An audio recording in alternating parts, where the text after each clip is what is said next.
Hello everyone, this is Shannon from That's So Poe, and today I'm doing week 51 of my 2023 reads. This week I made progress on some of my end of the year reading plans, which was excellent, and I had kind of mixed success in terms of the books. Timestamps and content warnings are in the description box below. First, I finished No One Will Come Back for Us by Premee Mohamed, which is a short story collection, sort of around like cosmic horror type stories. I buddy read this with Angela at Literature Science Alliance and Kristen at Kristen SFF Reader, both of whom I will link below. We had all previously read some of Mohamed's novellas and really enjoyed those, and so we were interested in seeing what her short story collection would be like. This had some real gems in it, some stories that were just so atmospheric and creepy and interesting in the world building. I think that when Mohamed is on her top game, she does this fantastic style of world building where you're thrown full-bodied into the world and you don't really have any explanations of what's going on. You're just truly immersed.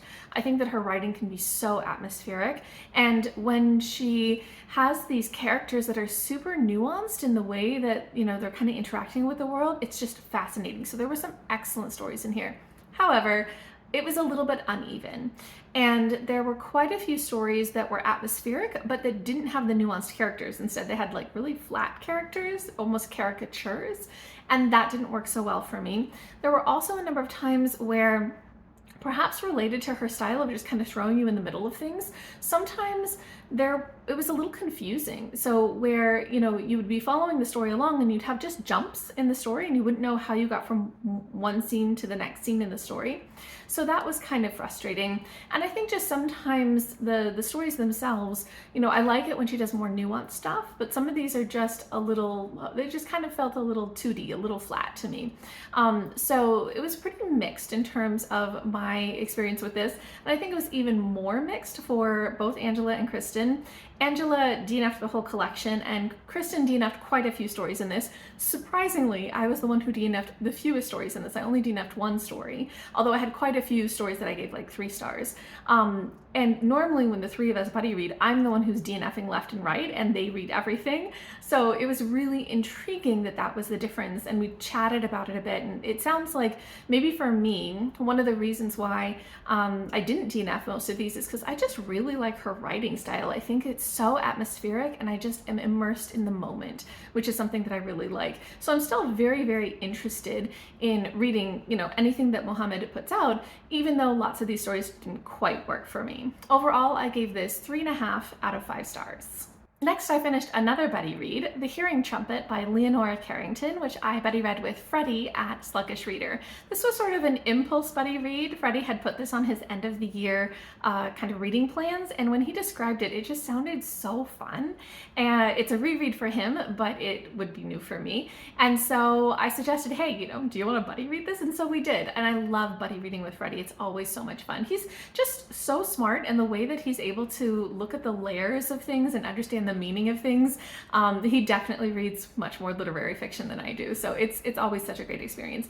And this book was so fantastic. So it is this really surreal feminist book that was written in the 70s about an old woman who's 92 and she can't really hear, but you know, she's still got her faculties about her. She's still quite smart, but she can't hear. She's a little bit, you know, old and not so nimble and these sorts of things, and her family just totally ignores her.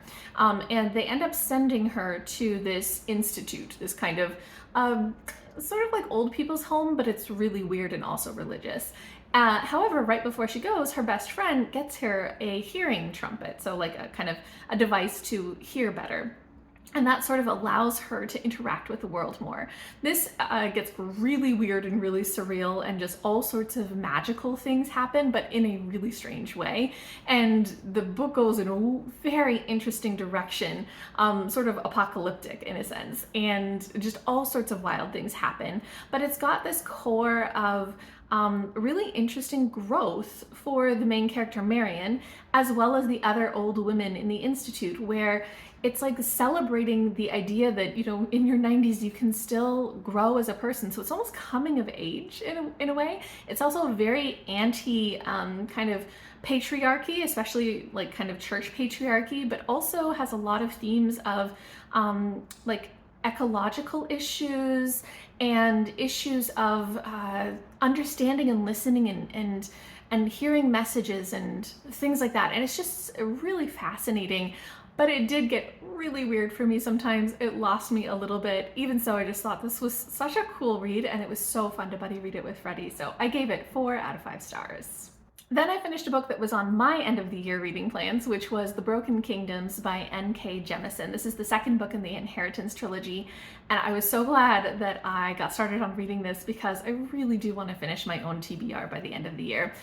So this, I won't tell you too many details about this book because it is sort of a continuation off of what happens in the first book, but basically this is a fantasy world where gods are very much exist, they very much interfere in human life, they're very powerful, and we live in a world where, you know, some people have magic that they can kind of pull from these gods and lots of other people don't, and there's a huge hierarchy of people, lots of haves and have-nots, there's a lot of political intrigue and all sorts of things.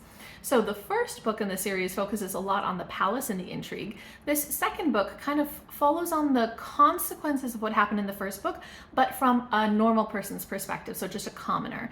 And we follow a woman who is a street artist, and she is blind, and she seems to also sort of have an affinity for magic, where even though she is blind, she can sort of see when magic is happening. And she ends up taking somebody in who she finds on the street, who is a guy who seems to need some help, and that gets her embroiled in a lot of stuff. And this book goes very intense very quickly, so the stuff that she gets embroiled in, I mean, it is just action-packed, go, go, go, with all kinds of things happening to her. Lots of trauma, lots of violence, lots of, you know, really terrible things happening, and people that she cares about dying, and, you know, torture and injury and blood magic and all sorts of things.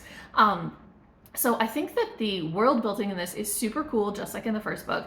I think the political intrigue is really interesting in this idea of, you know, what happens when you have these kinds of political changes. But it was a little intense for me, just in terms of the amount of action, the amount of violence, and the way that this book ended, it almost, you ever have those books where it kind of ends, but then it ends again, and then it ends again, where there's like, you keep thinking, oh, but we're done now, and we're not done. But each time it was like a little bit of extra trauma. So it's just, that was a little hard for me. So I think the writing is fantastic, but it probably just isn't quite the right style for me in terms of the amount of action and drama. But still very interested in the world. And I have already started the next book, and I'm very, very intrigued in that one as well.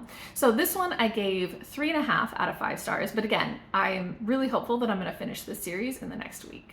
Next, I read a picture book, Big by Vashti Harrison, and this was fantastic. This is a children's picture book that is about a little girl who is just super kind and caring and loves to dance and all of these wonderful things. But as she gets just a little bit older, she starts to kind of be made aware of her size, and people around her start telling her, you know, you can't do the things that you want to do. You don't fit. You're too big. What are you trying to do? And she just gets all of this negativity around her. And it's about her trying to process those emotions and decide how to handle it. You know, does she fade into the background? Does she let them make her small? And it's just like such a beautiful picture book.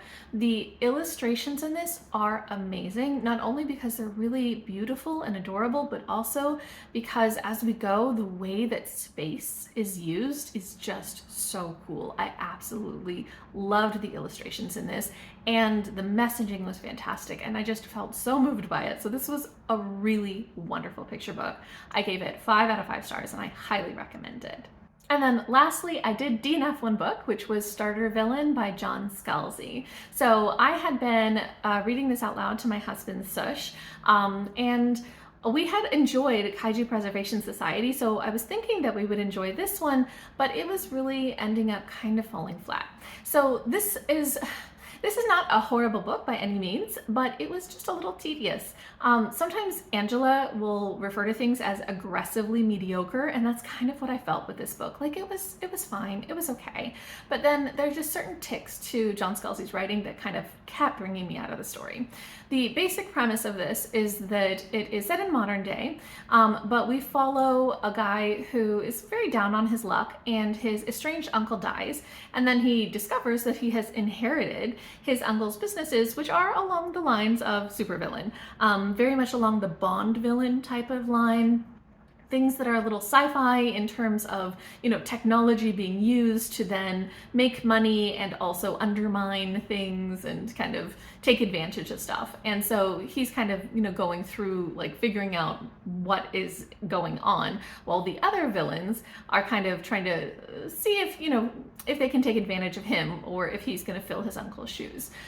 So there's some stuff about this is kind of like fun. Like, I think that all of the kind of connections between this storyline and the commentary on corporate kind of bro culture, I think all of that is actually really well done. I think that the imagination of what could a supervillain look like that kind of world building was also really well done, but then everything else kind of was a little flat for me. I think one thing that I'm finding is that sometimes John Scalzi's characters all sound the same.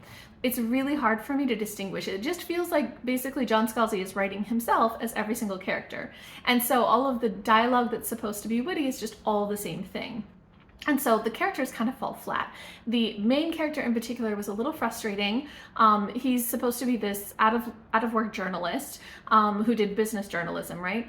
And he at times is like really savvy into what's going on in sort of the business world, and that gives him an edge here. And at other times he is just so slow. Like, he just is like, what's going on? Why would we do that? And it's like, it's being used as a way for the book to info dump at us, right? Where he doesn't know how things are working, and so then other people have to explain to him how it's working. It's really being an info dump to the reader. But I hate info dumps, and this weird kind of inconsistency in his character for being really sharp at sometimes and really slow at other times did not work for me. The humor style also in this one wasn't so much my style. In Kaiju Preservation Society, it worked a little bit better for me. But in this one, just things like there's dolphins that swear, and so the swearing itself is what's funny. Or, there's kind of like the super villainy things where like it's just a little over the top. So the humor style wasn't super working for me, and I found that the further I got in this, the more I was just not invested and I didn't care. And it was one of those things where we could have finished it, but what would we gain? I don't know. So we got 61% through this, and then it was like, you know what, let's just go read other things. So I DNF'd this. Okay, so that is everything that I read and DNF'd this week. I am very much looking forward to the last week of the year because, again, I have so many reading plans, and now that Christmas is done, I have a little bit more time. There was a lot of cooking during Christmas, so I have a little bit more time to focus on reading, so I'm really hoping to get through quite a few more books that are on my list. So we'll see how many I get through in the next week, but I'm super excited, and I hope that you guys are having a lovely end to your year, that you're having great holidays, and that you're getting to read all the things that you want to read as well. If you guys have read any of the books that I talked about today, you want to share with me what you're reading or what you hope to get read by the end of the year, I'd love to hear it. Just go ahead and leave me a comment down below.